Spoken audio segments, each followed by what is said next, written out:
Assalamu alaikum and welcome again, dear students, to this new lesson, which represents the second part that concerns stress position in three-syllable simple words. Now, after seeing the rules for three-syllable simple nouns and adjectives, today we'll try to highlight the rules that govern stress placement in three-syllable simple verbs. We'll deal today with three-syllable verbs.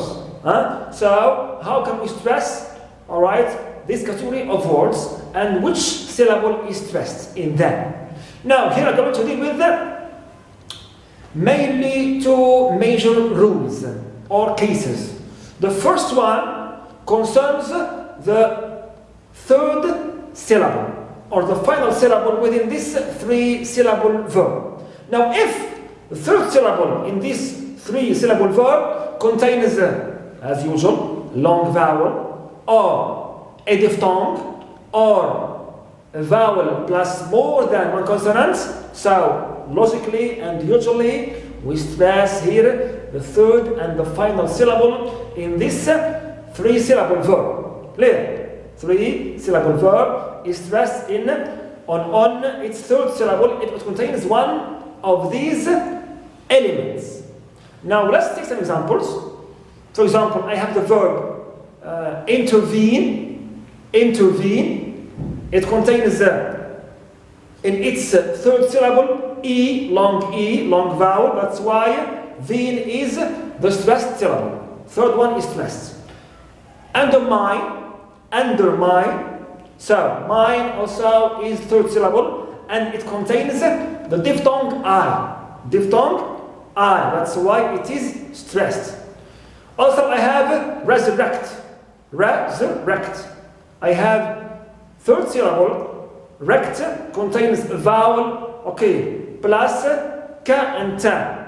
More than one consonant, that's why it is stressed. So as you see here, the stress as usual follows, these three elements, and in the verb, when they come in third syllable, the third syllable and the final syllable becomes stressed.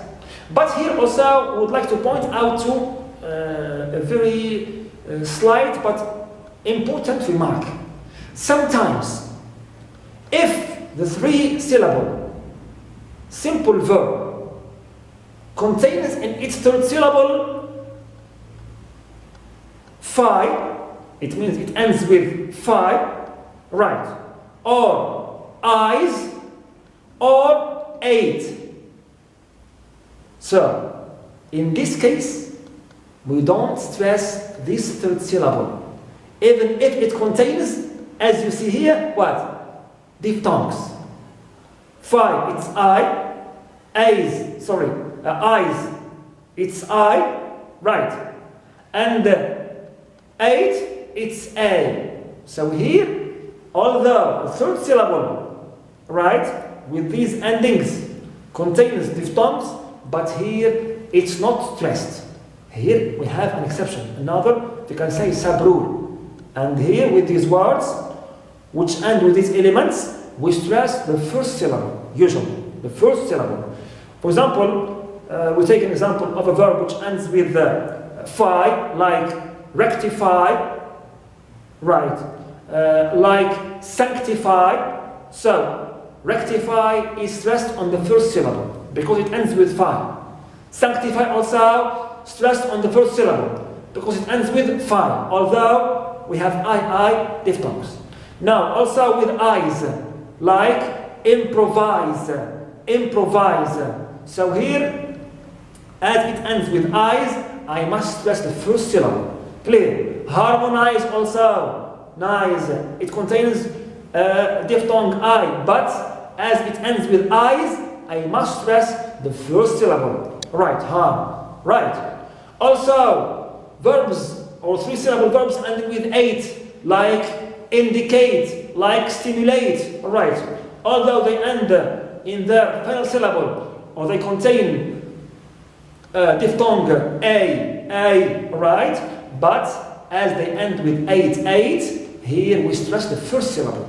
Okay, so this is also another sub rule, right? Concerning the three-syllable simple verbs, right? Otherwise, we stick to the main rule always, right? And we stress them on the third syllable always if it contains usually long vowel, a diphthong, or a vowel plus more than one consonant, but not with this.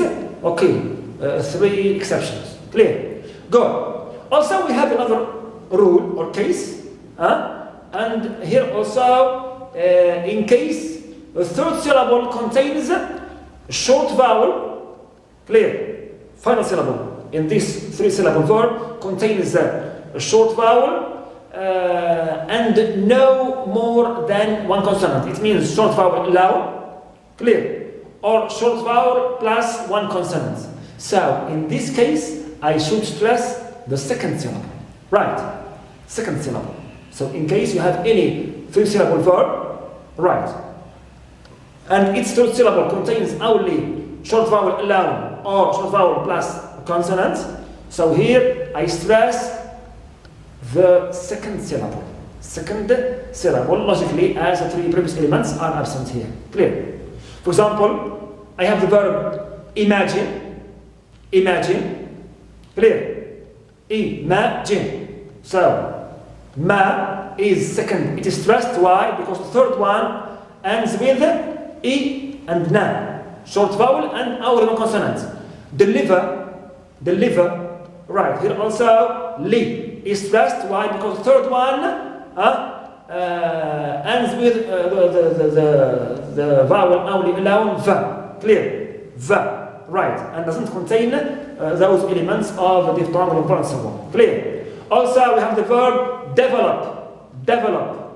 Va is stressed. Why? Because the third syllable does not contain a long vowel or diphthong or vowel plus more than consonant, but it contains only short vowel plus one consonant in this case, which is o and pa. That's why we stress second syllable here. Clear? Second syllable. As you see in all these verbs, we have in the third syllable only short vowel alone or short vowel plus only one consonant. That's why you stress the second syllable. So this is simply, also we can say, about stress position in three-syllable simple verbs.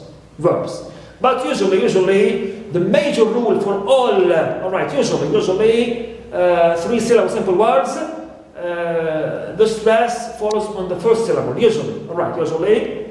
For the verbs, we have these special cases we have to respect, right, and take into account whenever you want to localize correctly the stressed syllable. Thank you so much.